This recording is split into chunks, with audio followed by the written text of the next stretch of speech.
E aí, pessoal, tudo bem com vocês? Eu vim falar groselha e eu quero que vocês atentem-se ao fato disso daqui ser da playlist de reativo.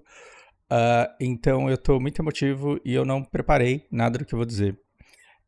Ademais, eu vou fazer eu vou fazer comentários que são enviesados a partir do meu viés e que muito provavelmente serão injustos. Por quê? Porque eu não sigo esse menino e eu tentei segui-lo. Eu já tentei ver vários vídeos desse menino pra ver se eu consigo segui-lo e eu simplesmente não consigo porque assisti-lo me causa dor e mal-estar. Eu vejo esse menino falando, eu sinto dor e mal-estar e eu fico com raiva dos pais. E talvez isso seja injusto, porque como eu não o sigo e como eu não conheço os pais dele, ah, talvez eu cometa aqui uma atrocidade de injustiça. E eu preciso muito que vocês se atentem a isso. Então veja, eu sou alguém que não segue, que não conhece os pais dele, que não conhece a psicóloga e a neuropsicóloga e não conheço nada da vida dele. Mas eu acho que eu tenho 2 centavos para agregar nessa discussão da superdotação aqui. Sou superdotado, por isso que eu tô no terceiro ano do ensino fundamental. Eu tô aqui em nome de todas as crianças superdotadas do Brasil. Quando se trata de superdotação, é um assunto sério, tá? Então, que vocês tenham uma noção aí do que é ser superdotado. É um misto de emoções. Isso acontece porque o nosso cérebro pensa rápido demais. Isso é muito desafiador, porque o nosso cérebro ele quer assimilar tudo ao mesmo tempo. Eu desejo que o Brasil apoie mais a inclusão dessas crianças na escola e que elas possam contar com profissionais da psicologia e neuropsicologia, assim como eu, que tenho minha psicóloga e a minha neuropsicóloga. Eu tenho profissionais que me ajudam. Eu já fui a criança que só tinha um atlas e um sonho.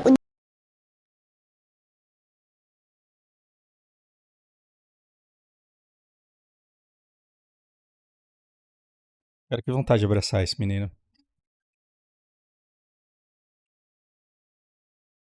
Eu não sei quantos anos ele tem agora, mas ele tá dizendo que ele já foi o menino que tinha um Atlas e um sonho quando ele devia ter uns 5 anos.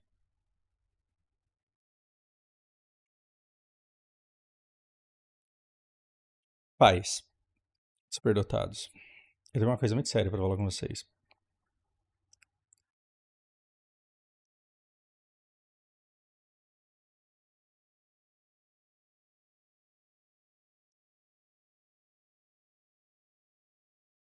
Que dor, cara, que dor. Não sei nem por onde eu começo, na verdade. Pais de superdotados. O fato do seu filho ter uma imensa facilidade de aprender coisas que crianças da idade dele não têm condições de aprender, não significa que ele tenha inteligência emocional proporcional à capacidade de aprendizado e de articulação dele. Então ele não tem inteligência emocional. O fato dele saber o nome de mais órgãos do corpo do que você conhece, o fato dele saber o nome de mais capitais de cidades e de países do que você, não significa que ele entenda mais da vida e do mundo e que ele entenda mais sobre propósito e sobre missão e sobre relações interpessoais. Não significa. E o seu filho, ele, embora superdotado, ele não sabe por que ele existe e ele quer descobrir. Naturalmente, ele quer descobrir por que ele existe. Eu vou repetir. Naturalmente, não é estimulado, não é você que vai lá e coloca lá na cabeça dele. Ele naturalmente quer entender por que ele existe. E é um caminho muito fácil para uma criança que tem que ficar fazendo mascaramento de habilidades. É uma coisa muito fácil para quem tem superdotação falar, já que entre você e eu, você é o nível mais baixo de conhecimento, e já que você não enxerga todos os cenários que eu enxergo, então vamos no teu que vai dar bom. E como você é meu pai e minha mãe, me fala aí o que eu tenho que fazer. Então você chegar para mim e dizer que uma criança de 4 anos só tinha um atlas do corpo humano, que ele tá falando do atlas de anatomia. e que ele só tinha um sonho na vida, que era entender o Atlas de Anatomia, me parte o coração, porque esse sonho não é dele. O sonho dele é entender por que ele existe, por que ele tá nesse mundo. E não é sonho, é inevitável para ele entender por que ele tá nesse mundo. E o pai dessa vítima aqui, e a mãe dessa vítima aqui, incutiram na cabeça dele que criança que spawna um atlas de anatomia na infância dela, que crianças que tá andando na rua, que tá brincando no parquinho, que criança que tá comendo areia na praia, que criança que tá se divertindo e se desenvolvendo enquanto se diverte, ela se depara com atlas de anatomia e fala: descobri o meu sonho e o meu propósito. Isso não é nato, isso é implantado na cabeça dessa vítima. É uma crueldade com uma criança que não consegue refrear a necessidade de entender por que ela existe. Você colocar na cabeça dela, incutir na cabeça dela com 4 anos de idade, com 5 anos de idade, que o objetivo dela é entender o Atlas do corpo humano, porque esse é o sonho dele. Isso é um sonho incutido. Não é um sonho orgânico. De aprender tudo sobre o corpo humano. Olha como o olho dele brilha. E tem um monte de superdotado que abre esse sorriso aqui e fala: eu quero aprender todos os kanjis da língua japonesa.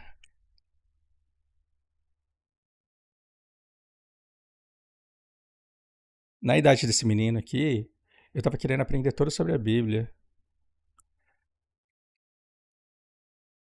E eu vou te contar um segredo, pai e mãe.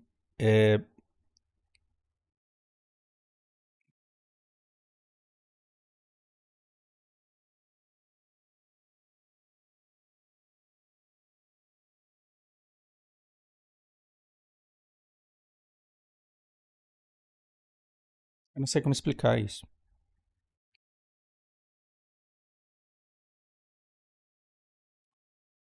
O que eu queria dizer para todos os superdotados é: você larga na frente. Você larga na frente por quê? Porque você naturalmente entende coisas que crianças da tua idade não conseguem entender. E você não é necessariamente superior, você é precoce. Não ser necessariamente superior e ser precoce significa você vai adiantar estágios da sua vida.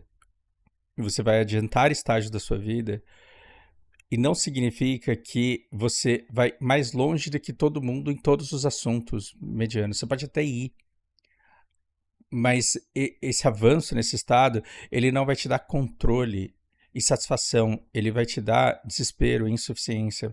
E você vai ser um eterno insatisfeito por não saber tudo. E você pode achar que você sabe muito comparado com a média das pessoas à sua volta, mas você não vai achar que isso é suficiente, você não vai ter uma autoestima nem de perto boa como a dos estúpidos. Vai ter um vídeo de chinês aqui de um conto, de uma parábola chinesa que eu estudei hoje. Estava fazendo aula com a minha professora e tem a seguinte parábola. Era uma vez um sapinho. O sapinho ele morava no poço. E ele era feliz porque ele pulava no poço, saía do poço, pulava para lá e para cá. E ele era feliz porque ele nadava naquela água e falava: meu Deus, como é linda a minha casa, como é maravilhoso o meu mundo. Aí chegou uma tartaruga marinha do lado do poço. E ele olhou e tomou um susto e falou: oi, tartaruga. Não sei como que o sapo sabia o que era uma tartaruga se ele nasceu naquele poço. Mas ele falou: oi, dona tartaruga, tudo bem? Entra na minha casa e fique à vontade. A tartaruga não cabia no poço. Minha casa é muito grande, é maravilhosa, é muito bom viver aqui. E aí a tartaruga olha para ele e dá risada e fala: sapinho, você conhece o mar?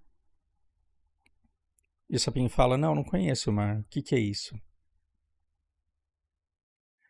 E, e aí ela fala que é um lugar que tem tanta água, mas tanta água, que uma tempestade não é capaz de fazer o nível, não é capaz de subir o nível, e que uma seca imensa não é capaz de baixar o nível de tanta água e de tão grande que é. E aí a tartaruga, ela fala, e aí a tartaruga fala o ditado, que é, pessoas de visão limitada, elas se satisfazem com a visão que elas têm. Eu vou repetir. pessoas de visão limitada se satisfazem com a visão que elas têm, porque aquilo é imensamente satisfatório para elas, ou seja, todo sapo está feliz na lagoa, toda pessoa lá no fundo do poço da caverna de Platão está tremendamente feliz e eufórico com as projeções. Ah lá, o meu candidato, ele falou um negócio que acabou com o outro e humilhou o outro. Burro! Sapo burro pra caralho! Mas a pessoa de visão limitada, ela está feliz na sapiência dela. E você, superdotado, está condenado a olhar para o mar e falar: eu nunca vou conseguir abraçar essa porra. Nunca. Então, junto com essa sensação de ser diferente dos outros, porque você não consegue a satisfação do sapo no poço, junto com a impossibilidade de ser feliz, satisfeito com o tamanho do poço, vai vir uma sensação devastadora de incapacidade em relação ao volume do mar, que você tem um desejo irrefreável de compreender. Essa é a vida do superdotado, é um sofrimento do caralho. É você ver 15 pessoas numa reunião e você sofrer por todas elas, porque nenhuma tá tendo coragem de falar o que sente, porque tá todo mundo com medo do chefe. É uma empatia que sangra, porque você não consegue não sofrer por causa de todo mundo. Eu odeio balada, porque quando eu vou pra balada eu vejo um monte de gente te sorrindo, com uma cara de arrogância e confiança e segura de si, e eu percebo que tá por trás desse véu um monte de gente vazia e solitária, insatisfeita. E precisando beber, e precisando de vários recursos para lidar com o sentimento de insuficiência que cada um tem. Isso me satura, isso me desgasta. É muito difícil ser superdotado. Aí chega uma mãe arrombada, e por que Fausto, com todo o preconceito do mundo, fala que essa mãe é arrombada? Porque ou ela é burra ou é arrombada. Só que como ela paga psicóloga e neuropsicóloga, eu duvido que a ética dessas duas profissionais não tenham dado a oportunidade de explicar para essa mãe a merda que ela faz com essa criança ao torná-la uma celebridade. Preciso repetir? Eu duvido que essas duas profissionais da saúde mental não tenham explicado para a mãe dela que é muito danoso o que elas estão fazendo com essa criança, transformando ela numa celebridade. Isso daqui vai ter problemas irreversíveis na cabeça dessa criança. Tomara que eu esteja errado, tomara que não tenha. Então, porque eu acho que essa mãe não é uma burra desavisada, eu acho que ela é mau caráter. Por quê? Porque ela faz um canal que tem por objetivo transformar esse menino numa celebridade, porque ela consegue monetizar isso, tornando-o famoso.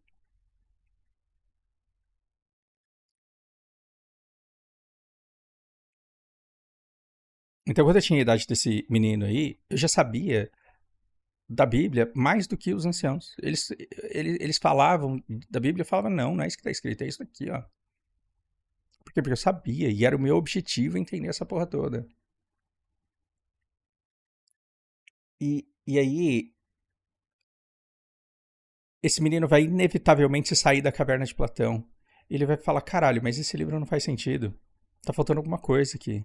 E ele vai buscar o que é essa coisa. E ele vai sair do poço e ele vai chegar no oceano. Ele vai falar, meu Deus.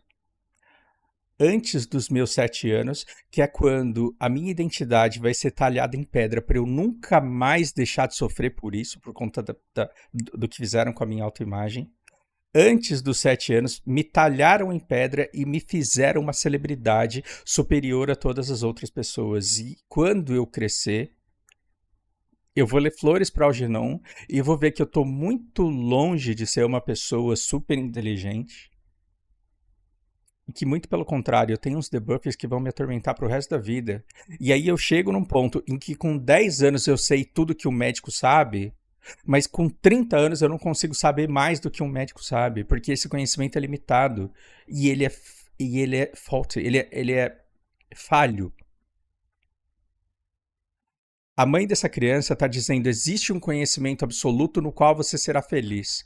Um dia você saberá tudo sobre o corpo humano e sobre medicina, e você vai ser um médico tão bom que você vai salvar o planeta. E esse moleque aqui vai virar médico e ele vai ver que ele não tem poder, ele não tem campo de ação para curar e salvar a vida das pessoas.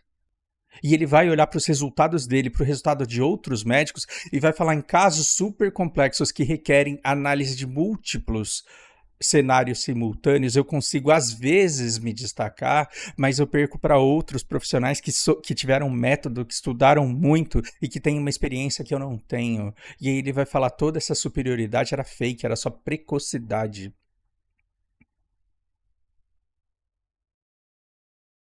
Era só precocidade, porque ele pode ser o campeão de xadrez dele, do bairro dele, mas o dia que ele for jogar com o Kasparov da atualidade, ele vai falar: agora eu descobri o oceano e o oceano não tem fim. Então, a total plenitude de conhecimento que me prometeram era uma fraude.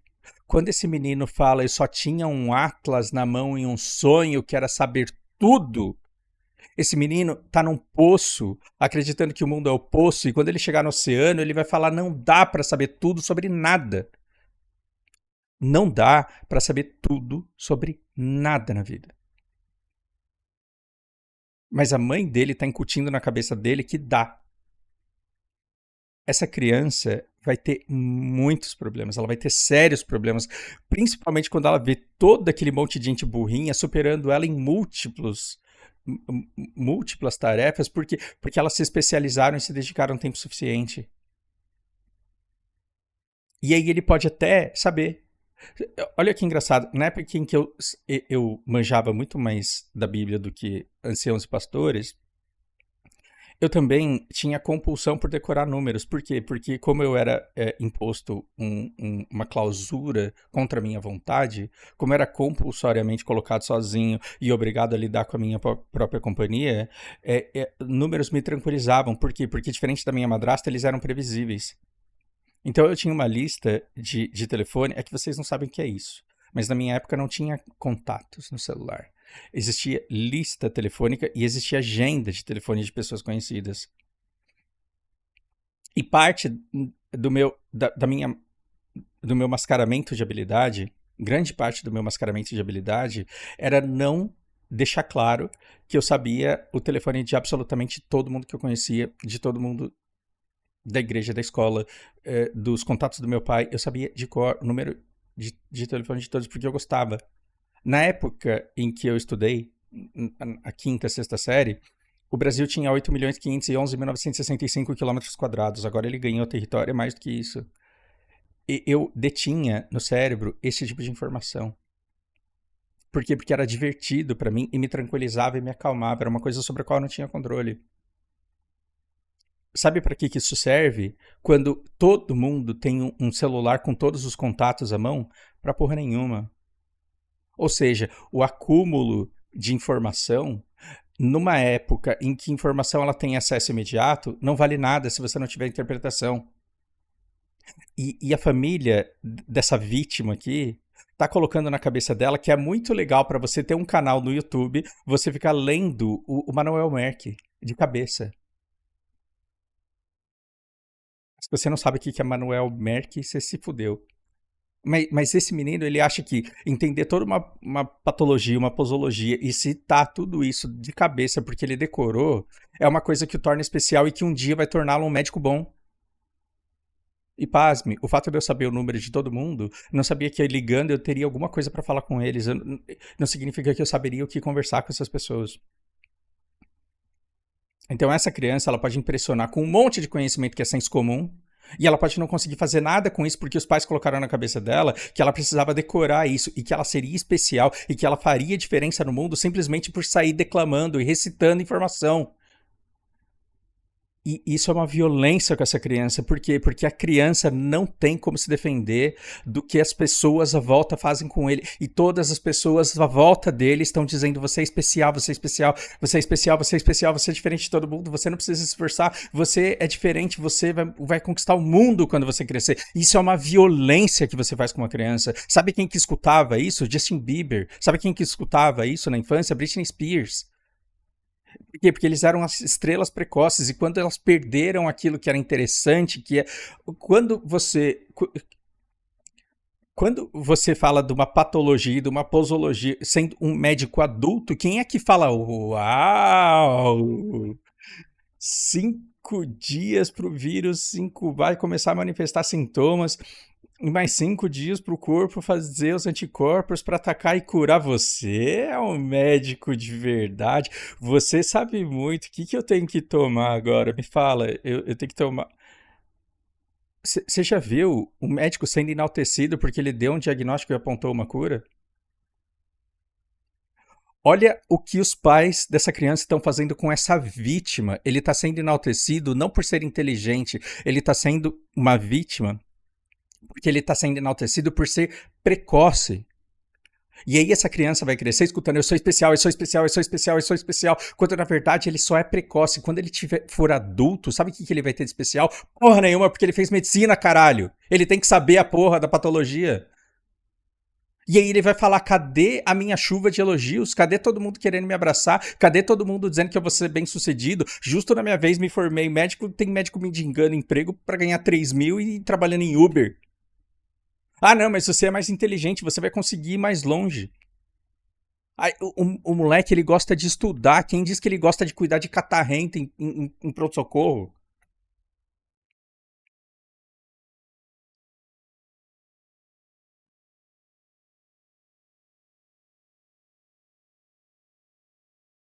É lamentável. Lamentável o que estão fazendo com essa criança. De acordo com a minha perspectiva preconceituosa, porque eu não conheço ele fora do personagem e eu não conheço os pais dele. Eu não tenho certeza que eles são mau caráter. Mas se eles forem de bom caráter, a psicóloga e a neuropsicóloga são duas arrombadas. O que elas estão fazendo? Elas estão ganhando comissão do canal dele? É uma, na minha opinião, e eu posso estar completamente enganado, é uma violência que esse menino sofre.